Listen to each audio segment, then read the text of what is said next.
Another mindfulness milestone for me is when I'm doing things that I do every day and do all the time and have been doing since I was a child and will probably be doing until I die. Those common everyday occurrences that we, quite frankly, take for granted. You know, the example we used in those past episodes was commuting to work, driving to work, taking transit to work. In a 40-year career, you may spend one whole year of your life commuting. Wouldn't that be something to do well, to do stress-free as possible, to do mindfully? And you know, the other day I was thinking about how every day I go out, I tie my shoes and leave the house. And I keep a journal, right? And I never write about that moment. And it's like, well, why would you? Why would you write about, then I tied my shoes? It's like, obviously. But then I thought, well, that indicates to me that I don't find any importance in that. And what I thought was I'm probably not really there when I'm doing it. I'm bent over, tying my shoes, probably thinking about where I'm headed, probably thinking about, okay, you know, don't forget to lock the house, don't forget to say goodbye, don't forget to be on time and be nice and blah, blah, blah. Tying my shoes has now become a mindfulness milestone. How do I feel? Can I focus on the task of tying a knot?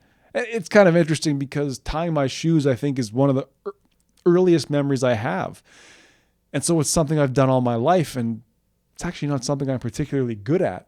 So why not then come to the moment, focus on what I'm doing, think about what I'm doing, and feel myself holding those laces and getting those shoes on and getting ready to go.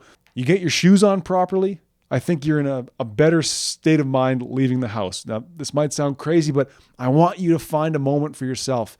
You do it every day and you do it without thinking. Try doing it with thinking. Now, quite often, these moments, we do them every day. They're moments where we choose to distract ourselves while we're doing it, right? We like to watch TV while we eat.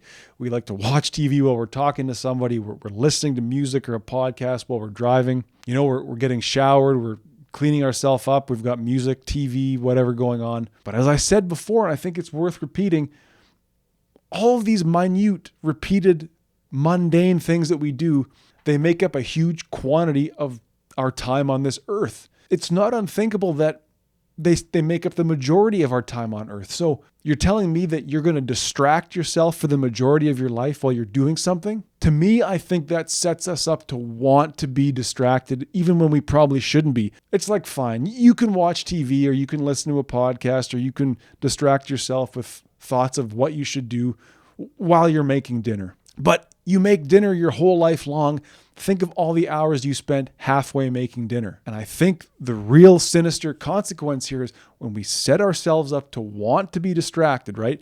I like to go through life with a little bit of background noise or somebody talking in my ear or thinking about other things while I'm doing something. But then come the time when we really should be focused, we can't seem to focus because we're unpracticed at focus. We've been half-assing it through life, or perhaps I would say I've been half-assing it through certain parts of my life. I find it so hard to focus because I don't work on focus. And when we are without the ability to distract ourselves, our mind then runs away and we begin to distract ourselves with our own thoughts. Mindfulness then is that practice of becoming undistracted, of saying, look, I've lived life in a way where I've chosen to distract myself with media, with technology.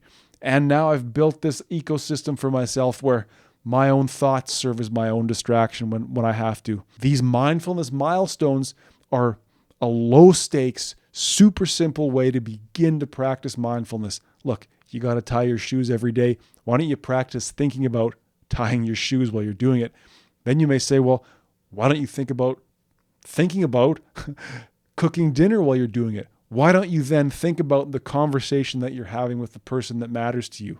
And as I said, the more we do this, the more we can make it a habit, the more we have to work with in our observation of ourselves, because that really is the broader project of mindfulness, is self-observation. And it's like, yeah, finally, it took me 6 years of journaling to realize I never think about tying my shoes. What else am I not thinking about? What am I letting pass me by? What am I letting slip? Driving is a great example, right? We drive. Like we said, 1 year of your life spent driving to work in 40 years.